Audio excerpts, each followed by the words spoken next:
चलिए, आज का टॉपिक है coulomb force. Now question is, why coulomb force and what is coulomb force? क्या टेंथ क्लास के सिलेबस में कूलम्ब फोर्स है? क्या बोर्ड में कूलम्ब फोर्स से क्वेश्चन आएगा? और रियली कूलम्ब फोर्स को पढ़ना जरूरी है क्या? अब ऐसे ऐसे क्वेश्चंस आपके मन में आ रहे होंगे जो आपने सोचा नहीं होगा, क्योंकि जब स्टूडेंट बोर्ड की प्रिपरेशन करना स्टार्ट करते हैं तो उनको स्कूल के सिलेबस में कूलम्ब फोर्स ऐसे नहीं पढ़ाया जाता है। सिर्फ आपको चार्ज के बारे में पढ़ाया जाता है, इलेक्ट्रिक फील्ड के बारे में आइडिया दी जाती है, electric potential, potential difference, and after that current electricity. तो फिर ये कूलम्ब फोर्स क्यों, क्या रीजन है?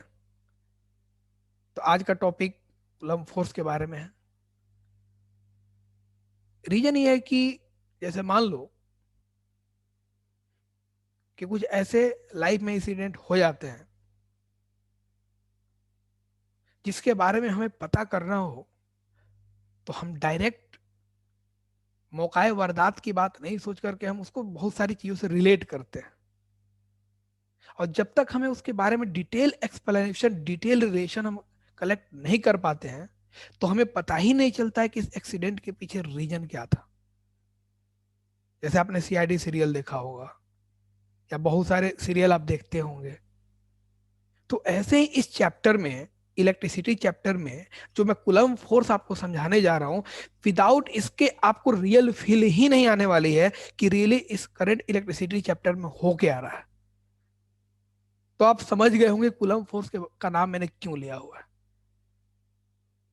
तो देखिए, मैं स्क्रीन शेयर करूंगा और आप समझिए इसका रियल मतलब क्या है कूलम्ब फोर्स का। अगर आपने मेरे फर्स्ट लेक्चर, जो कि चार्ज के बारे में था, अगर आप जाएंगे मेरे प्लेलिस्ट में तो वीडियो होगा वहां पे, टेंथ बोर्ड के बारे में। तो फर्स्ट जो टॉपिक मैंने डाला था, इलेक्ट्रिक चार्ज के बारे में डाला था। अब पूरा डिटेल में उसको समझाना समझाना चाहा था।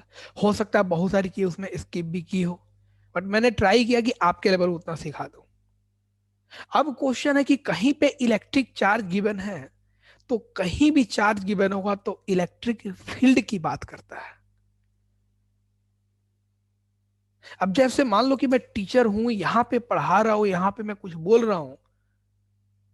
अगर मैं क्लासरूम में पढ़ा रहा हूं तो स्टडी का फील्ड हो गया। क्रिकेटर कहीं क्रिकेट खेलता है तो क्रिकेट का फील्ड होता है। फुटबॉलर कहीं पे फुटबॉल खेलता है तो आपका फुटबॉल का फील्ड होता है। ऐसे ही कहीं पे अगर इलेक्ट्रिक चार्ज रखा होगा, तो जो एरिया, जो स्पेस, जो एक रेंज, जो सराउंडिंग होगा, जहां तक उस चार्ज का इफेक्ट होगा, हम उसको इलेक्ट्रिक फील्ड कहते हैं। तो बहुत सारे बच्चे सोच रहे होंगे अच्छा मतलब इलेक्ट्रिक फील्ड पढ़ने वाले नहीं। हमने सिर्फ इलेक्ट्रिक फील्ड नेम यूज किया है। अब क्वेश्चन ये है कि अगर क्रिकेटर क्रिकेट के फील्ड में जाए, और मान लो मैं बैट्समैन की बात करूं, तो बैट्समैन बैटिंग करके चला है, तो बैटिंग तब करेगा जब वो कोई बॉलिंग कराने वाला वहां पे प्रेजेंट होगा। सिमिलरली अगर इलेक्ट्रिक चार्ज कहीं किसी स्पेस में रखा हुआ है, तो सिर्फ वो इलेक्ट्रिक फील्ड प्रोड्यूस कर रहा होगा। अगर वो सोचे कि मैंने कुछ किया, तो उसको बताने वाला भी कोई होना चाहिए। अगर बैट्समैन ने बोला कि मैंने बॉल पे सिक्स लगाई, तो बॉलिंग कराने वाला एक बॉलर होना चाहिए। अब क्वेश्चन है कि बॉलर ने बॉलिंग कराई, बैट्समैन ने बॉल को हिट की।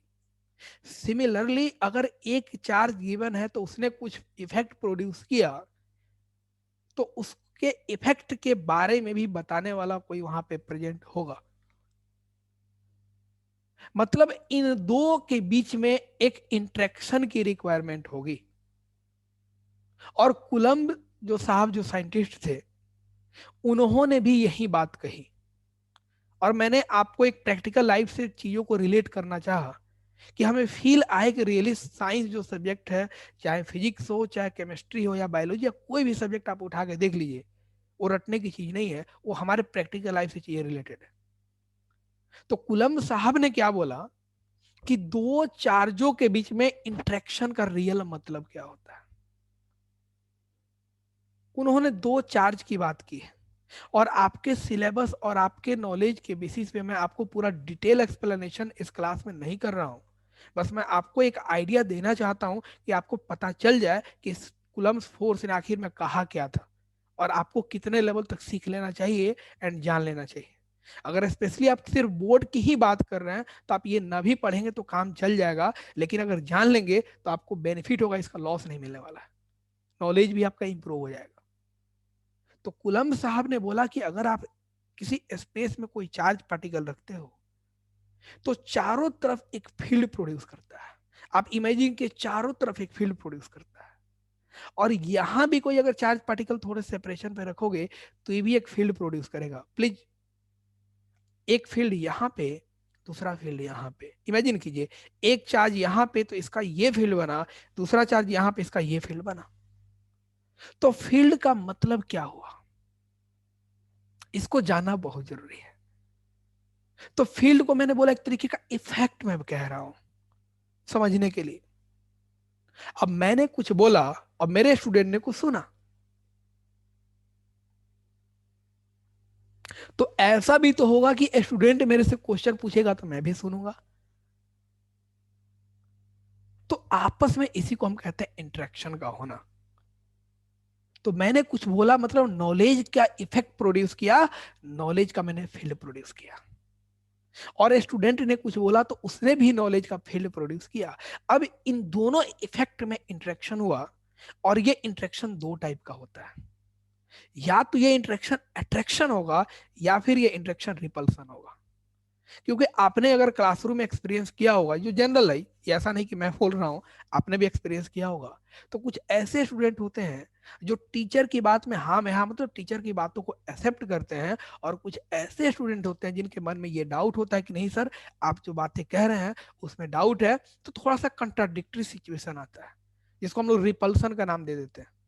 सिमिलरली चार्ज में भी कुछ ऐसा ही होने वाला है, और अभी तक मैंने अभी आपके सामने कुछ लिखा नहीं है, अब मैं लिखने जाऊंगा। तो अगर मान लो कि कोई टीचर कोई कुछ बोल रहे हैं, तो उसका इफेक्ट केवल इधर फ्रंट में होगा कि चारों तरफ होगा, तो पूरे 3D स्पेस में होता है। तो ऐसे ही कुलम साहब के अकॉर्डिंग, अगर आपने कोई चार्ज लिया, जनरली हम चार्ज को क्यू से प्रेजेंट करते हैं, आइदर बाय स्मॉल क्यू और by capital Q. Let suppose I am taking a small charge Q here. Now this Q charge will produce a field in this way.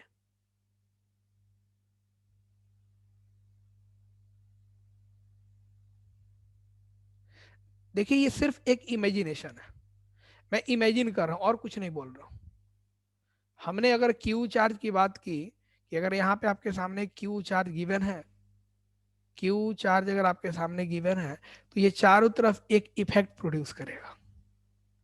और मान लीजिए कि आपके सराउंडिंग में कोई दूसरा कोई क्यू चार्ज गिवन है, कुछ ऐसे, यहाँ पे कोई क्यू चार्ज गिवन है, तो ये भी सराउंडिंग में इफेक्ट की ही बात करेगा। लेट सपोज कुछ ऐसे,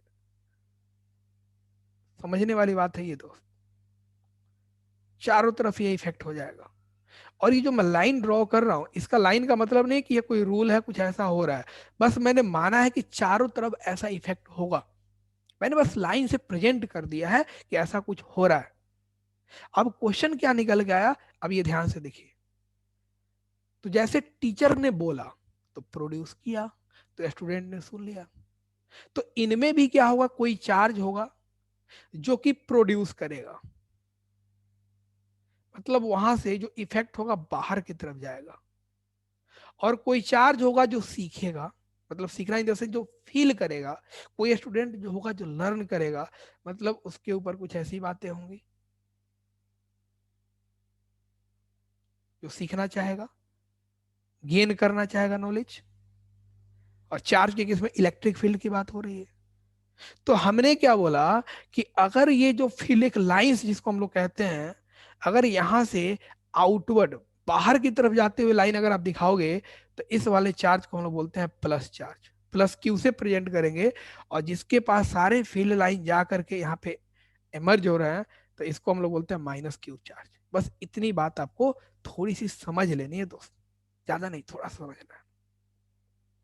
तो ये था बेसिक, था कूलम्ब साहब का आइडिया कि अगर हम क्यू चार्ज रखेंगे सराउंडिंग में तो ये भी इफेक्ट प्रोड्यूस करेगा और ये भी इफेक्ट प्रोड्यूस करेगा, ये भी इफेक्ट फील करेगा और ये भी इफेक्ट फील करेगा। आपके मन में डाउट हो गया कि सर अभी तो आपने बोला ये प्रोड्यूस करे, यार कहने का मतलब नहीं समझ पाया। या तो प्रोड्यूस करेगा या फिर फील करेगा, ये या तो प्रोड्यूस करेगा या फिर ये फील करेगा। डिपेंड करता है कि उसका नेचर पॉजिटिव है या फिर उसका नेचर निगेटिव है। अगर उसका नेचर पॉजिटिव है तो ये प्रोड्यूस करेगा, अगर इसका निगेटिव है तो क्या होगा, वहां पे फील्ड लाइन आकर के इमर्ज होती है, मतलब फील करता है। कुछ इस तरीके से आपको समझना पड़ेगा। और जब इंट्रैक्शन की बात हो गई तो इंट्रैक्शन मतलब फोर्स। तो क्या दो चार्ज पार्टिकल अगर आसपास रख दिए जाएं तो आपस में फोर्स की बात होगी? तो कुलम साहब ने बोला बिल्कुल फोर्स की बात होगी, क्योंकि यहाँ पे दोनों में इंटरेक्शन होता है और दोनों फील्ड लाइंस आपस में आकर के इंटरेक्ट होती है। इंटरसेक्ट नहीं होते, इंटरेक्ट होती है। और इन फील्ड लाइंस के बारे में भी जब मैं इलेक्ट्रिक फील्ड टॉपिक पढ़ाऊंगा तो पूरा डिटेल में समझाऊंगा। तो उन्होंने बोला, कुलम साहब ने, कि अगर आपके पास कोई चार्ज Q1 है, देखो बाबू ध्यान से, और कोई दूसरा चार्ज यहाँ पे Q2 गिवन है, और दोनों के बीच का सेपरेशन अगर आपने R मान लिया, दोनों के बीच का सेपरेशन अगर आपने R मान लिया, तो कुलम सर के अकॉर्डिंग इनके बीच जो फोर्स मतलब एक्ट करेगा, वो फोर्स मान लो F है, ये डायरेक्टली प्रोपोर्शनल टू होता है Q1 इंटू Q2 के। मतलब product of magnitude of two charge. यहाँ पे हमें प्लस माइनस लेने की जरूरत नहीं है, product of magnitude of two charge होता है। एंड इनवर्सली प्रोपोर्शनल टू होता है आर स्क्वायर। अब ये लाइन देखते ही आपके मन में आया होगा न्यूटन साहब का gravitational law, Newton law of gravitation. और याद कीजिए न्यूटन लॉ ऑफ ग्रेविटेशन आपके सामने क्या होता था, F is directly proportional to m1 m2 by m1 m2 and inversely proportional to R square. ये वही बात हो रही है जो यहाँ पे कुलम साहब की बात हो रही है। तो ये रिलेट करना बिल्कुल आपके लिए आसान हो चुका है कि अगर हम दो चार्ज की बात करेंगे तो Q1 Q2 लेंगे, और दो मास की बात करेंगे तो M1 M2 लेंगे। यहाँ वाले फोर्स अगर चार्ज रेस्ट में है तो इसको बोलते हैं इलेक्ट्रोस्टैटिक फोर्स, और यहाँ पे दो मास के बीच में फोर्स लग रहा है, इसीलिए इसको हम लोग बोलते हैं ग्रेविटेशनल फोर्स। डिफरेंस की भी बात करोगे तो ये जो फोर्स होगा F, ये तो या तो अट्रैक्टिव बिहेवियर का हो सकता है या रिपल्सिव बिहेवियर का हो सकता है। पर जो ग्रेविटेशनल जो फोर्स या ग्रेविटेशनल जो पुल होता है, ये ऑलवेज आपका अट्रैक्टिव बिहेवियर का होता है, ये आपको पता है।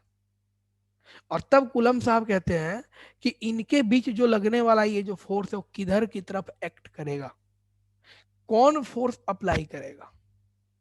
तो बोला गया कि like charges repel each other, आपको पहले ही क्लास में पढ़ाया था। तो अगर ये भी पॉजिटिव होगा और ये भी पॉजिटिव होगा तो दोनों एक दूसरे को रिपेल करेंगे। तो ये वाला Q1 इसको रिपेल करेगा इस डायरेक्शन में, और ये Q2 इस वाले को रिपेल करेगा इस डायरेक्शन में। मतलब इस वाले लाइन को हम ऐसे लिख सकते हैं, force on second charge due to first charge. और ऐसे ही ये वाला इधर कौन लगा रहा है, टू लगा रहा है, तो इसको लिखेंगे हम लोग force on first charge due to second charge. और ये देखिए कि ये कॉम्बिनेशन ऑफ बोथ चार्जेज है, मतलब ये जो फोर्स है ये दोनों चार्ज पे डिपेंड करेगा, ये सिंगल चार्ज की बात नहीं करता है। Single charge charge only produces electric field if it is at rest.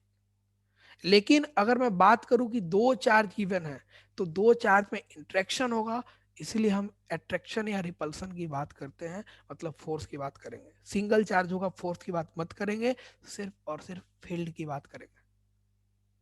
तो अब यहां से रिलेट किया गया तो वैल्यू कुछ निकल के आ गई, F is directly proportional to Q1 Q2 by R square. ये स्टेटमेंट हमारे सामने आया अकॉर्डिंग टू सर कुलम।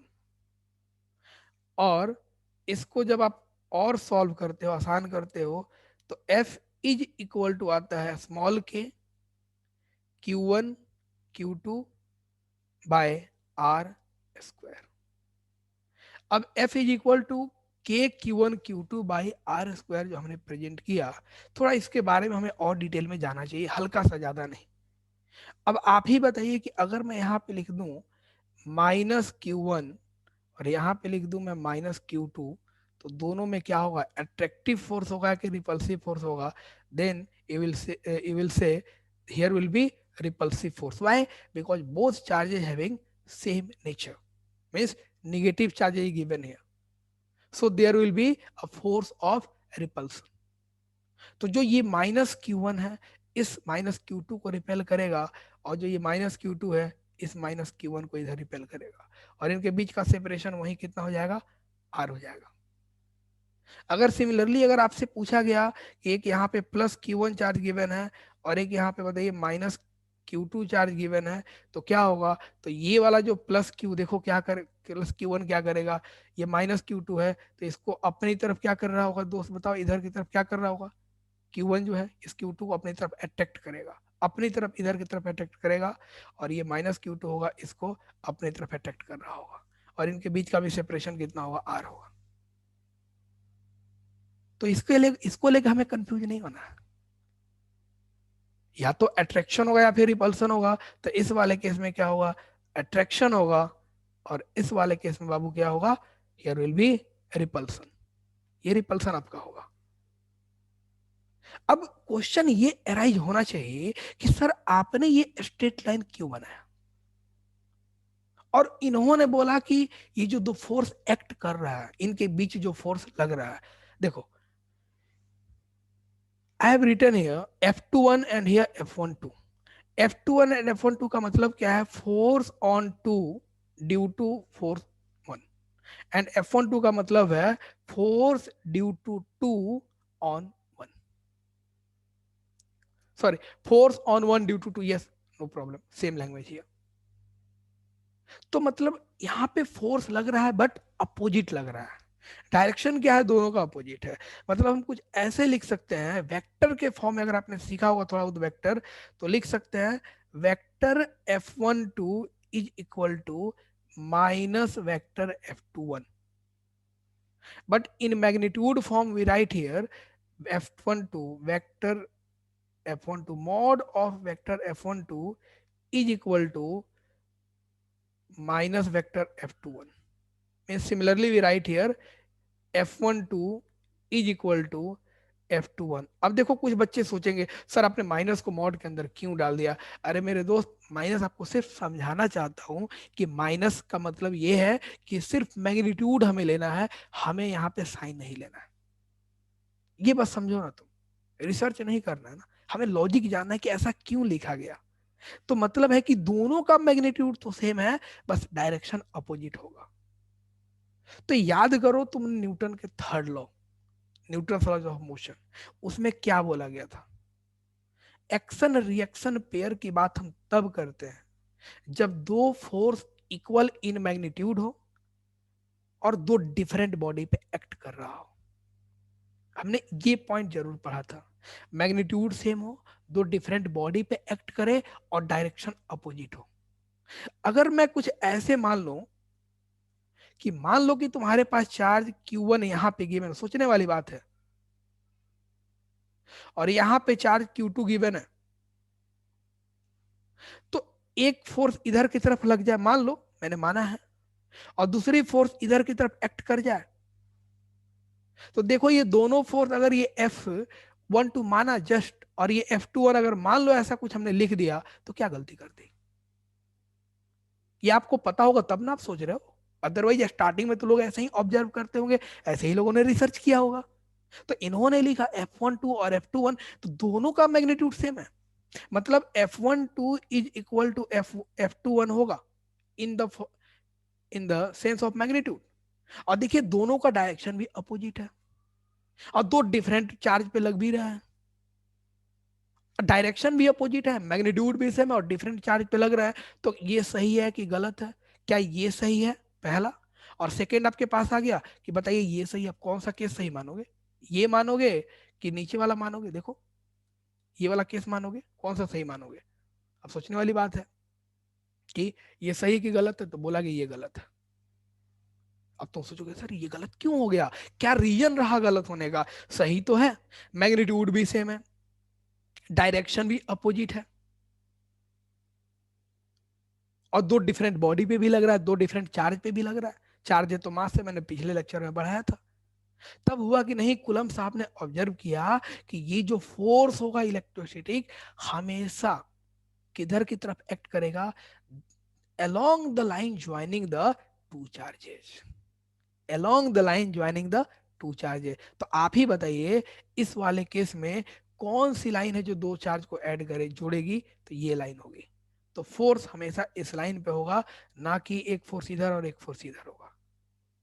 तो आर हमें ये वाला आर लेना है। समझ में आ रहा है कि ये सब लॉजिकल चीज है। हम लोग रट के आ जाते, रटना नहीं है, सीखना है हमें।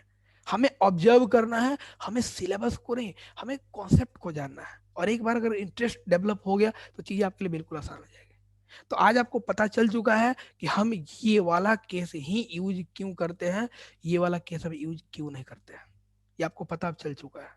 तो ओवरऑल अभी तक जो हमने एनालिसिस की इन सब टॉपिक्स के बारे में, इतने सारे जो पॉइंट्स हमने लिखे, ठीक है, आपको मैं यहाँ पे समझाना चाहता हूँ, देखिएगा बहुत प्यार से, कि ओवरऑल कुलम साहब का जो पॉइंट निकल के आया मैथमेटिकल फॉर्म में, F is equal to K Q1 Q2 by R square. लीजिए, अब Q1 है तो चार्ज है, चार्ज की यूनिट क्या होती है? कूलम होती है, ऐसा यूनिट। के क्या होता है इसके बारे में बच्चों को डाउट होगा, तो हम जनरली क्या लिखते हैं? के इज अ कांस्टेंट, और यहां भी लिखेंगे के इज अ कांस्टेंट। बट इस टॉपिक में एक चीज का हमें ध्यान रखना है कि ये वाला जो के कांस्टेंट तो है, बट ये मीडियम पे डिपेंड करेगा।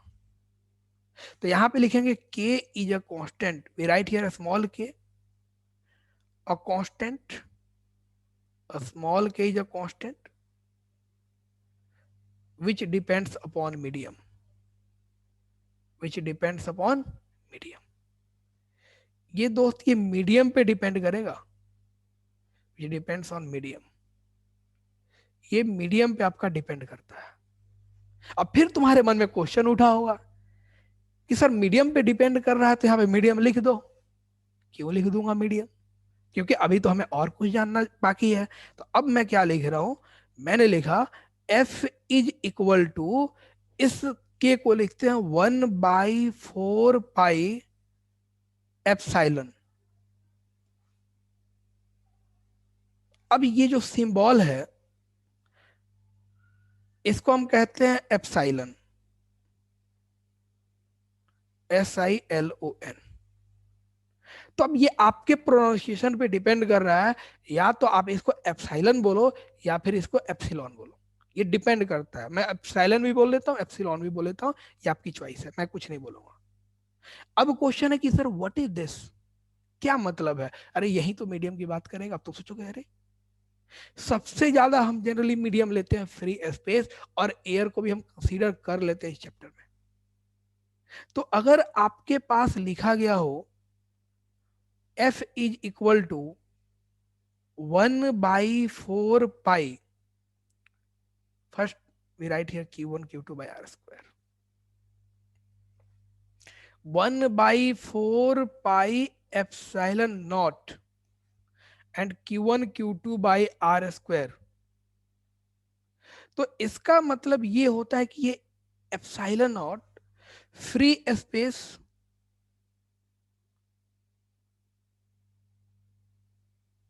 और vacuum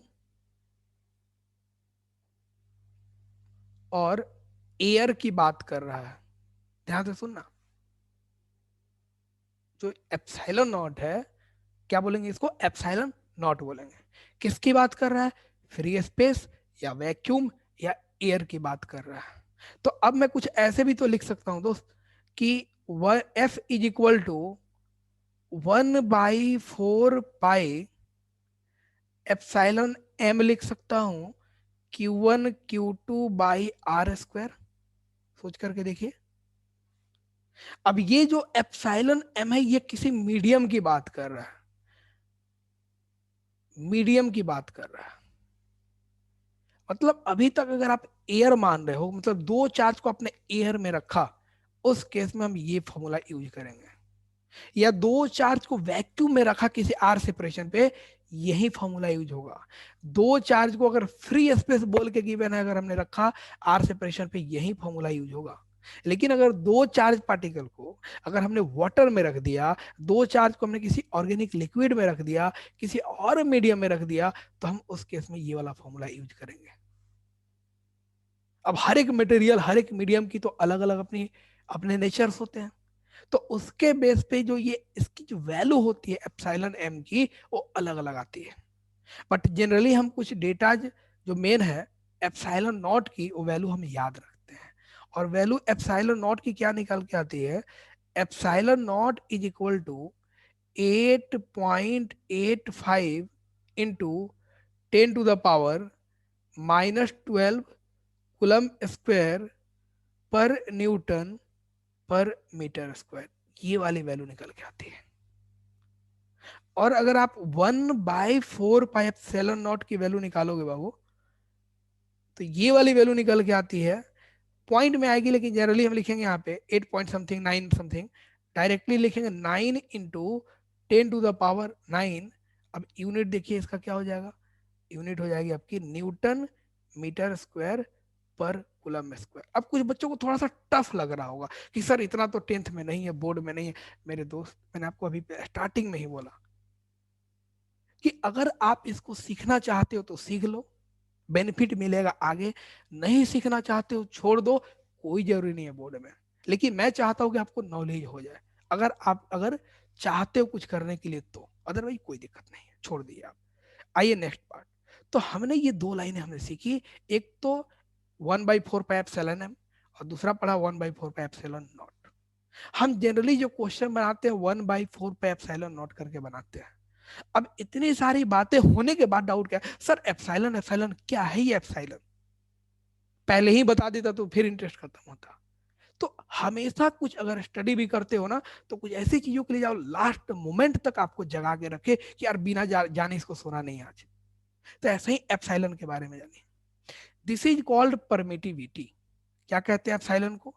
epsilon is termed as permittivity. This is termed as permittivity. This is termed as permittivity. अब तुम सोचोगे सर परमिटिविटी तो मैंने तो कभी नहीं पढ़ा है, क्या है ये परमिटिविटी? इसको हम लोग बोलते हैं जस्ट लाइक परमिशन। अब फिर क्वेश्चन, क्या परमिशन, किसका परमिशन, क्यों परमिशन, कहां परमिशन, कब परमिशन? तब बताया गया कि जब कोई चार्ज पार्टिकल रखा गया था कहीं पे, तो क्या उसके सराउंडिंग में फील्ड प्रोड्यूस हुआ था? बोलिए जल्दी से। हाँ, बिल्कुल हुआ था। और जब ये फील्ड प्रोड्यूस हुआ तो कहां पे फील्ड प्रोड्यूस हुआ? एक स्पेस में ये फील्ड प्रोड्यूस हुआ था कि नहीं हुआ था? अब स्पेस में क्या है भाई, पार्टिकल्स है, मीडियम है, कुछ भी हो सकता है, फ्री भी हो सकता है। तो उस स्पेस ने कितना परमिशन दिया इसको पास करने के लिए, वही उस मीडियम, उस स्पेस, उस रेंज की क्या होती है, उस फील्ड की क्या होती है? परमिटिविटी होती है। उस मटेरियल की परमिटिविटी होगा, हम ऐसे समझेंगे। जैसे मान लो कि तुम क्रिकेट खेल रहे हो, तो यार गली में अगर स्पेस है तो क्या ऐसे ही जाके थोड़े ही खेल लोगे? अगल बगल वाले का शीशे का घर है तो पहले परमिशन देगा तभी खेलते हो। ऐसे ही अगर हमने क्यू चार्ज पार्टिकल को रखा, तो इससे जो भी इफेक्ट हुआ, जो भी फील्ड प्रोड्यूस हुआ, तो उसके मटेरियल मतलब सराउंडिंग ने कितना परमिशन दिया, दैट्स कॉल्ड परमिटिविटी।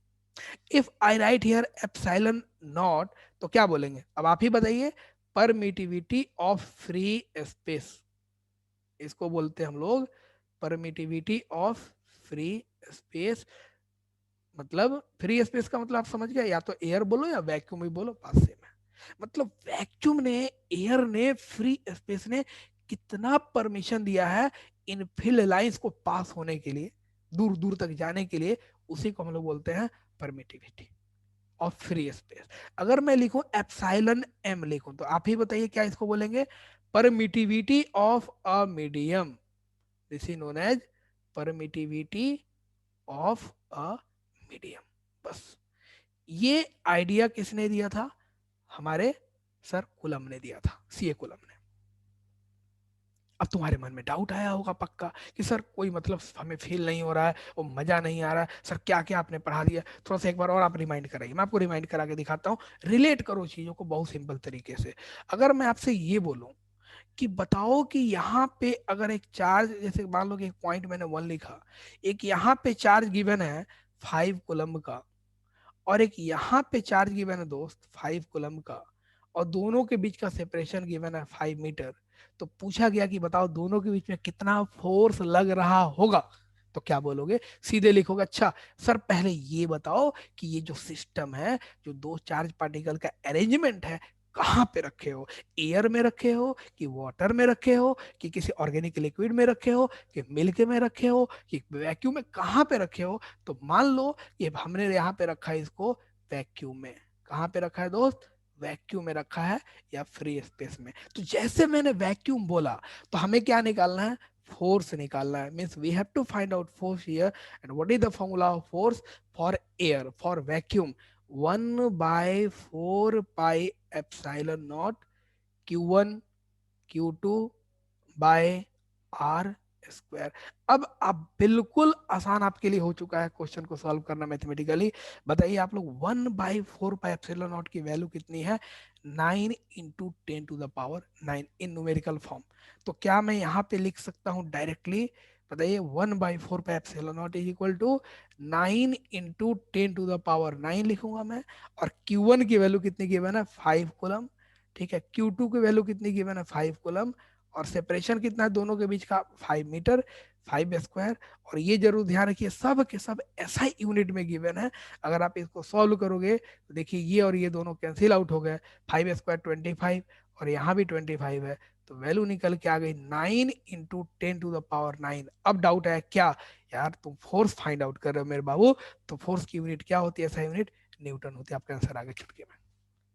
तो क्या मैं अगर अगला क्वेश्चन आपसे पूछूं कोई इस तरीके से, तो मेरे ख्याल से आप जल्दी बताओगे। Let suppose second question is, everyone next question खुद से ट्राई कीजिए कि यहाँ पे एक चार्ज गिवन है Q1, लेट सपोज 1 कूलम का, एक यहाँ पे चार्ज गिवन है 1 कूलम का, और इनके बीच का सेपरेशन गिवन है 1 मीटर। क्या आप बताइए इनके बीच में फोर्स गिवन है F कितना होगा। तो पहला क्वेश्चन उठना चाहिए कि सर चार्ज, अपने इस चार्ज के सिस्टम को कहाँ पे रखा है, एयर में रखा है कि वाटर में रखा है। फिर से मैंने बोला कि दोस्त मैंने इसको एयर में इस बार रखा है, तो यार एयर बोलो या फ्री स्पेस बोलो या वैक्यूम बोलो, बात सेम है। और उसके लिए बताइए इसकी वैल्यू कितनी निकल के आती है, फिर से आएगी 9 × 10⁻⁹। Q1 की वैल्यू है 1 कूलम, Q2 की वैल्यू 1 कूलम, बाई सेपरेशन है 1 का स्क्वायर। आंसर फिर से आ गया 9 × 10⁻⁹ न्यूटन आएगा, क्योंकि फोर्स की ऐसा यूनिट होती है न्यूटन। लो चुटकी में खत्म। अब एक बच्चे ने बोला कि सर थोड़ा सा गड़बड़ हुआ, थोड़ा सा और एक स्टेप आगे बताइए। तो चलो दोस्त एक और एक स्टेप क्वेश्चन करके देखते हैं। अगर थर्ड क्वेश्चन कुछ ऐसे दे दिया जाए कि मान लो कि यहाँ पे एक चार्ज गिवन है, सपोज करो 10 कूलम का, यहाँ पे charge given let suppose 10 coulomb का, और इनके बीच का सेपरेशन गिवन है मान लीजिए बाबू 10 मीटर का गिवन है। फिर से आपसे पूछा गया फोर्स, तो फिर से क्वेश्चन कहाँ पे, एयर में, फिर से ये कहाँ पे रखा गया है, एयर में रखा गया है। तो फोर्स की वैल्यू सीधे, एक तो 9 × 10⁻⁹, अब आप तो ये आधी कर लिया, और वैल्यू पुट कीजिए कितना होगा, 10 coulomb into 10 coulomb divide by 10 square. फिर से कट के ये आ गया। अब तुम्हारे मन में एक चीज आया कि सर हमें ऐसा लग रहा है कि आपने तीनों के तीनों क्वेश्चन में जब डेटा पुट किया और सॉल्व किया तो फोर्स की वैल्यू हमेशा सेम आ रही है। मतलब दो चार्ज पार्टिकल को अगर हम रखेंगे तो क्या हमेशा फोर्स सेम आएगा क्या? ऐसा भी तो हो सकता है कि फोर्स का मैग्नीट्यूड अलग अलग, मतलब बिल्कुल अलग अलग आएगा। ये बिल्कुल आएगा, क्योंकि जो फोर्स होता है दो चार्ज के मैग्नीट्यूड के प्रोडक्ट पे डिपेंड करता है, और उनके बीच के सेपरेशन का इनवर्सली स्क्वायर पे डिपेंड करता है। और ये सेम वही केस है जो आपने ग्रेविटेशन चैप्टर में किया था 9th क्लास में। तो फिर आपका ये आंसर सेम क्यों आया? तो क्या आपको ऐसा नहीं दिख रहा कि सारे क्वेश्चन में एक चीज बड़ा प्यारा सा लॉजिक कॉमन है? क्या कॉमन है? कि ये चार्ज और ये सब के सब सेम है। देखिए यहाँ पे 5 कूलम, यहाँ 5 कूलम सेपरेशन 5 मीटर, यहाँ पे देखिए 1 coulomb separation 1 metre, 10 coulomb 10 coulomb और सेपरेशन 10 मीटर। तो बस अब आप ही बता दो कि क्या तीनों में सब कुछ कॉन्फ़िगरेशन सेम है? तो क्या आपका आंसर सेम नहीं आना चाहिए? बिल्कुल आना चाहिए। तो अब इससे हम क्या करते हैं, एक छोटा सा एक लाइन जैसे मैंने लिखा, जैसे फॉर एग्जांपल नोट करके आप लिख सकते हो उस बड़ा ही सिंपल तरीके से। Let suppose here a charge is given, मान लो n कूलम, यहाँ पे एक चार्ज गिवन है मान लो n कूलम, और यहाँ पे सेपरेशन गिवन है n metre. n metre, I am not talking about nanometre, n metre, 50 metre, 60, 100, 1000 करोड़ों metre means n metre. then what will be the force acting between them if the system is placed in air? then guarantee your answer will be sir 9 into 10 to the power 9 Newton. am I right or wrong? क्योंकि आपने देखा जितना यहाँ पे रखा उतना यहाँ पे, उतना ही यहाँ पे था, सब में देखिए सेम 10 10 10 एन एन एन, आपका आंसर सेम आएगा। तो यही पता है क्या बन जाता है, इसी को लोग कहते हैं कि अरे अरे अरे बाबू मेरे, ये तो ट्रिक बन गया। बन गया ट्रिक, बिल्कुल हो गया ट्रिक आपके लिए। ट्रिक कहीं से नहीं बनता है, ट्रिक आपके प्रैक्टिस से बनता है। अगर आप जितने लेवल पे क्वेश्चन को एनालाइज करते हो, ब्रेक करते हो, प्रैक्टिस करते हो, आपको एक क्लू मिलता है कि इस टाइप का क्वेश्चन आया, अब बिना पेन उठाए बनाओगे। अब मान लो कि अगर यहाँ पे दे दे 100 कूलम, सोचो, खुद सोचो, यहाँ पे 100 कूलम, यहाँ पे 100 कूलम, यहाँ पे 100 मीटर, आंसर आ गया उतना ही, 9 × 10⁴ तो आप इस तरीके से जब सीखोगे ना, तो मैं बता रहा हूं दुनिया का कोई भी न्यूमेरिकल, कोई भी टॉपिक बिल्कुल सिंपल हो जाता है। ये था कूलम्ब फोर्स के द्वारा दिया गया दो चार्ज के बीच में लगने वाला फोर्स। मैंने आपको एक लाइन बोला था, मैं ज्यादा एडवांस में नहीं जाना चाहता, मैं नीट और आईआईटी का पॉइंट अभी नहीं पढ़ा सकता, बाद में फ्यूचर की बात है, ठीक है, जब मुझे करना होगा हम फिर आपको बताएंगे, अभी नहीं। बस मेरा पर्पस है कि जो फाउंडेशन के बच्चे हैं पहले मैं उन पे काम करना चाहता हूँ कि वो आगे निकल जाए, उनके अंदर का जो डाउट है, कैसे हम थोड़ा सा एक स्टेप आगे सोचे, मुझे ये भी जरूर कराना है, वो मैं कराऊंगा। अब जैसे मान लीजिए कि हम यहाँ पे तो हम वाटर भी तो ले सकते थे, तो वाटर के लिए क्या होगी, 1/4 एप्सिलॉन की वैल्यू कुछ और निकल के आएगी, लेकिन अभी हम यहाँ पे उसकी डिस्कशन नहीं करने जा रहे हैं। हाँ, एक डिस्कशन करेंगे कुछ देर के लिए, और समझिए वो डिस्कशन क्या है, थोड़ा ध्यान से देखिए। मान लो कुछ ऐसी हम मैं बात कर लेता हूँ, लेट्स सपोज बड़ा सिंपल सा डिस्कशन होगा कि एक मास यहाँ पे गिवन है, मास, और दूसरा मास, 1 मिनट, ठीक है, आर सेपरेशन पे यहाँ पे बाबू मान लो एक दूसरा मास हमने मान लिया होगा, कुछ भी ले सकते हैं, एक छोटा सा मास यहाँ पे एम मास, ये m1 मास है, ये m2 मास है, और यहाँ पे सेपरेशन आर हो गया। तो याद करो इनके बीच लगता था फोर्स ऑफ ग्रेविटेशन, और वैल्यू कितनी होती थी, जी m1 m2/r², यही होती थी। और जी की वैल्यू याद होगी आपको, 9th क्लास वाली, 6.67 इंटू 10⁻⁻11 न्यूटन मीटर स्क्वायर पर केजी स्क्वायर वैल्यू होती थी, है ना। अब क्या करें, हमने तो लिख दिया। अब जी की वैल्यू है ना, ये थ्रू आउट ऑलवेज कांस्टेंट होती है, आप इसमें कोई चेंज नहीं करने वाले हो। ये एक ऐसा कांस्टेंट है जो कभी नहीं बदलने वाला, ये फिक्स है तो फिक्स है। अब एयर में रखो, वाटर में रखो, कहीं भी उठा के रख लो, ये फिक्स है। तो अब यहां से क्या कॉन्सेप्ट निकल के आया कि मान लीजिए कि कोई चार्ज गिवन है यहां पे, लेट सपोज चार्ज गिवन है प्रोटॉन, और दूसरा चार्ज गिवन है आर सेपरेशन पे, यहां पे गिवन है भाई फिर से एक प्रोटॉन गिवन है, और प्रोटॉन है तो प्रोटॉन का मास कितना होता है, mass of proton is equal to 1.674 into 10⁻⁻27 kg। और इलेक्ट्रॉन, प्रोटॉन का चार्ज कितना होता है, तो क्यू प्रोटॉन होता है +1.6 इंटू 10⁻⁻19 कूलम। और ये कहाँ पे रखा गया है, एयर में रखा गया है। क्वेश्चन पूछा गया FE/FG निकालो, FE/FG की वैल्यू क्या होगी। तो क्या आपको नहीं लग रहा है कि अच्छा ठीक है, Fe का मतलब है दो चार्ज पार्टिकल की बात हो रही है, तो दो चार्ज के लिए क्या लिखेंगे, एयर में रखा है तो सीधे लिखेंगे 9 इंटू 10⁻⁹, एम आई राइट। और इनके बीच का सेपरेशन मान लो आर गिवन, इंटू क्या लिख देंगे, Q1 की वैल्यू कितनी है, प्रोटॉन है, तो प्रोटॉन की वैल्यू हो गई 1.6 इंटू 10⁻⁻19 कूलम। और Q2 देखो, ये भी प्रोटॉन है, उतनी ही रहेगी, तो इसका स्क्वायर कर देंगे, अपॉन क्या कर देंगे, आर स्क्वायर, तो हमने आर स्क्वायर कर दिया। और नीचे क्या है, ग्रेविटेशनल फोर्स है, तो यहाँ पे ग्रेविटेशन अपॉन कर देंगे ग्रेविटेशनल फोर्स, तो वैल्यू क्या होगी जी, तो कैपिटल जी की वैल्यू कितनी हो गई, 6.67 इंटू 10⁻⁻11 हो गया। और देखो मास M1 और M2, देखो M1 और M2 प्रोटॉन ही तो है दोनों, तो मास ऑफ प्रोटॉन कितना होता है 1.674 इंटू 10⁻⁻27, और इसका स्क्वायर होगा क्योंकि मास of proton into mass of proton, upon हो गया आर स्क्वायर। अब ये आर स्क्वायर और ये आर स्क्वायर क्या हो गए, दोनों दफन हो गए, दोनों कैंसिल आउट हो गए। और अगर आप इसको सॉल्व करोगे तो कुछ वैल्यू निकल के आएगी, और ये वाली जो वैल्यू होगी वो ज्यादा आएगी। तो ये प्रूफ करता है कि एफ ई की वैल्यू वो greater greater greater F G होती है। अब सोच करके तुम्हारा दिमाग ही घूम जाएगा। तो ये अब तुम बैठ करके सोचोगे कि एफ ई की value greater greater greater F G तो हो गई, तो कितना ऑर्डर क्या आया, ये आपकी ड्यूटी है, ये आप लोग सॉल्व करोगे।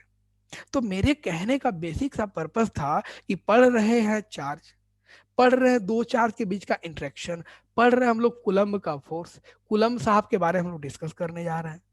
और इन कुलम्ब साहब ने इस चीज को इस तरीके से प्रेजेंट किया कि हमने इसको ग्रेविटेशन से रिलेट किया, स्क्वायर इनवर्स लॉ को ये फॉलो करता है, एक्शन रिएक्शन पेयर की बात कर रहा है, न्यूटन थर्ड लॉ की बात कर रहा है ये टॉपिक। तो मतलब क्या है कि आप अगर एग्जाम देने जाओगे तो क्या रटा रटाया वही चीज जो पढ़ के जाओगे वहीं आएगा, कहीं पलट के आ गया तो हमें सिलेबस को बहुत ढंग से डेप्थ में जा करके सीखना है, हमें फील आनी चाहिए। अच्छा अगर एक चैप्टर पढ़े 10 चैप्टर के क्वेश्चन बना सकते हैं, इस टाइप की हमें नॉलेज डेवलप करनी है। नॉलेज का मतलब ये नहीं कि बस पढ़ लिए रट लिए, देखो अगर ऐसी बात होती तो करोड़ों बुक मार्केट में पढ़े हैं, करोड़ों लोग करोड़ों स्टूडेंट पढ़े हैं, सब लोग रटता रटाता पढ़ के एकदम टॉप कर जाता है, ऐसा कुछ नहीं होता है। पहले हमें थॉट बनानी है, अपना लॉजिकल जो हमारा है ना माइंडसेट वो अलग होना चाहिए। तो ऐसे ही जब करोगे तब चीज़ें आसान होगी। तो प्लीज़ आप लोग एक एक टॉपिक जो मैंने पढ़ा रहा हूँ ना, पूरा वीडियो में अपलोड कर दूंगा इस बार, मैं पूरे मूड में हूँ इस बार, कर दूंगा। आप उसको देखते रहिए, मस्त होकर के देखिए। अगर आपको कहीं पे कुछ प्रॉब्लम लग रही जरूर बताइए, मैं ट्राई करूंगा रेक्टिफाई करूँ। हाँ मैं सीखता जरूर हूँ, अगर मुझे लगेगा कि मैं गलत हूँ, मेरे से कुछ गलतियां हो रही है, जरूर उसको रेक्टिफाई करूंगा। और अगली बार और अच्छे से वीडियो प्रेजेंट करूंगा। कुछ अगर आपको अच्छा भी लग रहा हो कोई बात नहीं, बस आपसे आपका सपोर्ट, बस एक आशीर्वाद ब्लेसिंग चाहिए और कुछ नहीं चाहिए आपसे। ठीक है, बस आप पढ़ते रहिए, मेहनत कीजिए। और बस हाँ, जो दोस्त हैं उनको भी गाइड कीजिए कि भाई तुम भी अच्छे तरीके से पढ़ो, ये वो नहीं करना है। अब जिसकी आदत बन गई है क्या करे यार, वो भी तो इंसान है ना, अब उसकी आदत बन गई है, उसको लोगों ने उसी तरीके का बना रखा है, उसको अच्छा माहौल नहीं मिला है, तो बेचारा वो गाली ही दे सकता है ना, या फिर कुछ बोल देगा। तो ठीक है, इसका मतलब थोड़ा ही कि तुम भी जाकर नहीं लड़ना नहीं है। ट्राई करो कि तुम अपने दोस्त को भी हंसाओ खिलाओ, उसको अच्छी बातें सिखाओ, तब जा करके सारे स्टूडेंट एक अलग माहौल बनाएंगे, और तब हमारी सोसाइटी बहुत अलग डायरेक्शन में जाएगी। चलिए ऑल द बेस्ट, हंसते रहिए और आप लोग मस्त होके मुस्कुराते रहिए। ठीक।